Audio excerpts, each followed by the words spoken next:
You behaved extremely well, and it is over. As a first meeting, it cannot occur again. You must stay no longer than a quarter of an hour, and allow no dangerous reminiscences. There must be no recurrence to the past.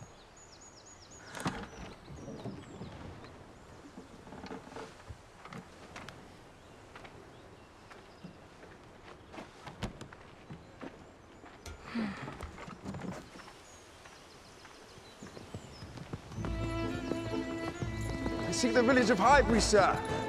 Over the bridge, left of the crown, you see the steeple. Thank you. Very much obliged.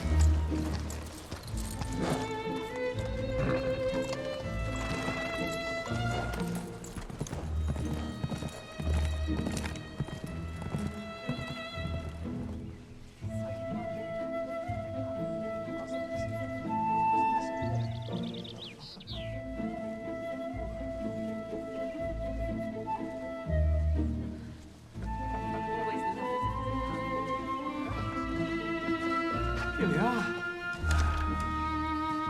My dear. Mrs. Weston. It's my son, Mr. Frank Churchill.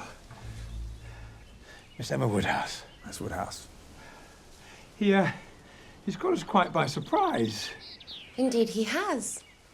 There are not many houses in which I would presume on so far, sir, but in coming home, I felt I might take the liberty. We had a plan to walk to the village, Emma. Will you join us? I would be delighted. Splendid. Right.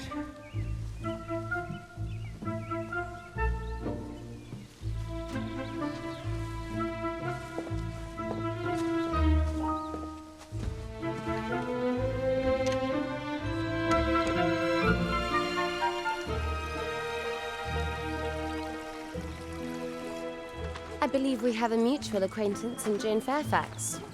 Did you meet often at Weymouth? Pray, let us go in here. That I may prove myself to be a true citizen of Highbury, I must buy something at Thorpe's.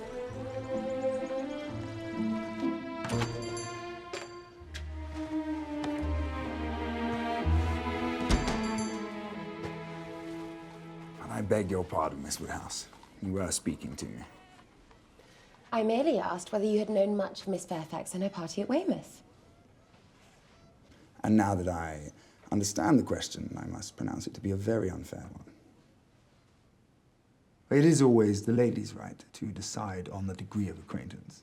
You answer as discreetly as she would herself. Though her account leaves so much to be guessed. I really think you may say what you like of your acquaintance with her. I only know what is generally known. That she is poor and of no consequence.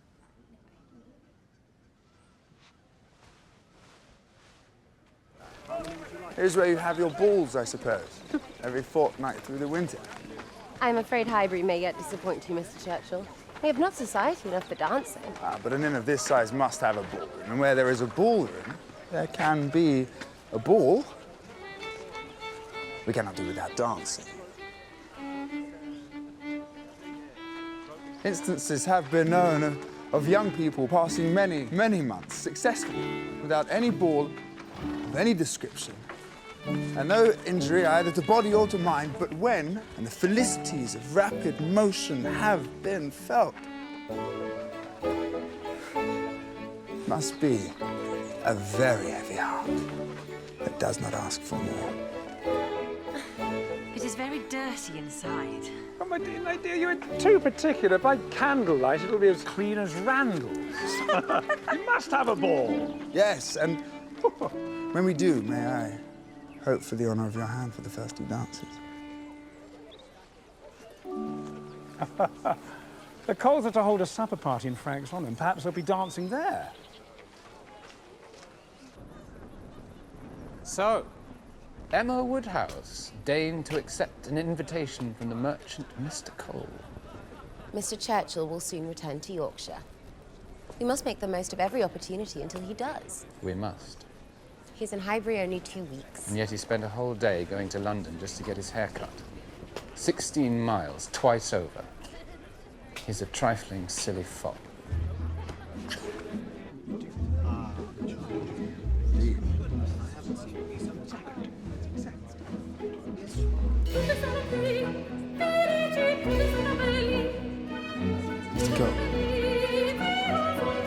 Such grand estates you have in common, gentlemen. Donwell Abbey, Enscombe, soon to inherit, of course. Soon to inherit Enscombe. Not too soon. I trust your uncle, Churchill, is in good health? Excellent health.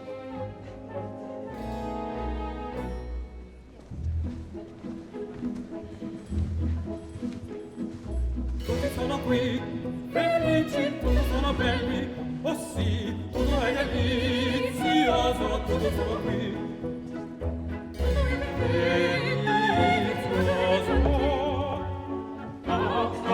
And have you heard the choicest piece of gossip that has set all the tongues of the village aflame? A pianoforte, very elegant, delivered to Miss Fairfax this very morning with no return address. I never saw so fine an instrument. A pianoforte, very elegant.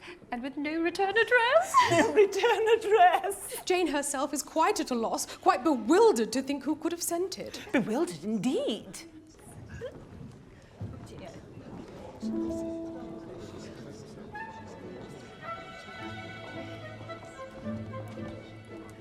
Why do you smile?